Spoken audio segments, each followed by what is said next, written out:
ദൈവത്തിന് സ്തോത്രം. നിങ്ങൾക്ക് എൻ്റെ സ്നേഹവന്ദനം. ഇത് ഇന്ന് അവൻ്റെ ശബ്ദം. കുടുംബം യഹോവ പണിയുന്നില്ലെങ്കിൽ എന്ത് സംഭവിക്കും? സങ്കീർത്തനം 127:1.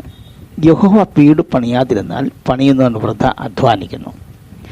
പ്രണയ വിവാഹമോ, നിശ്ചയിച്ച വിവാഹമോ, വീട്ടുകാർ ആലോചിച്ച വിവാഹമോ, സാമൂഹിക വിവാഹമോ, ഏതാണ് മെച്ചം? എല്ലാറ്റിനും അതിനതിൻ്റെതായ നന്മയും തിന്മയുമുണ്ട്.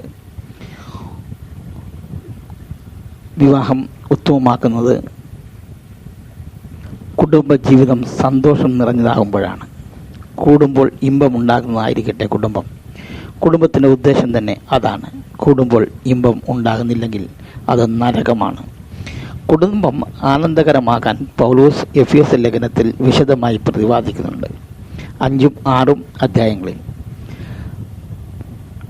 അന്യനും കീഴടങ്ങിയിരിക്കണം. എഫേസ്യർ 5:21. ഭർത്താവ് ഭാര്യയെ സ്നേഹിക്കണം. 5:25. ഭാര്യ ഭർത്താവിനെ ബഹുമാനിക്കണം. 5:32. പത്രോസ് പറയുന്നത് ഭർത്താവ് ഭാര്യയെയും ബഹുമാനിക്കണമെന്നാണ്. 1 പത്രോസ് 3:7. മക്കൾ അമ്മയപ്പന്മാരെ അനുസരിക്കണം. എഫേസ്യർ 6:1.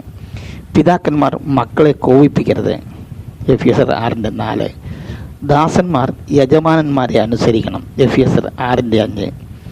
അവരെ സേവിക്കണം. കർത്താവിന് എന്ന പോലെ അവരെ സേവിക്കണമെന്നാണ്. യജമാനന്മാർ ഭീഷണി വാക്കൊഴിവാക്കണം. 6:9. കർത്താവിൽ ശക്തിപ്പെടണം. 6:10. പിശാചിൻ്റെ തന്ത്രങ്ങളോട് എതിർക്കണം. 6:11. ദൈവത്തിൻ്റെ സർവായുധ വർഗം ധരിക്കണം. 6:11. ആത്മീയ ആയുധങ്ങൾ ധരിക്കണം.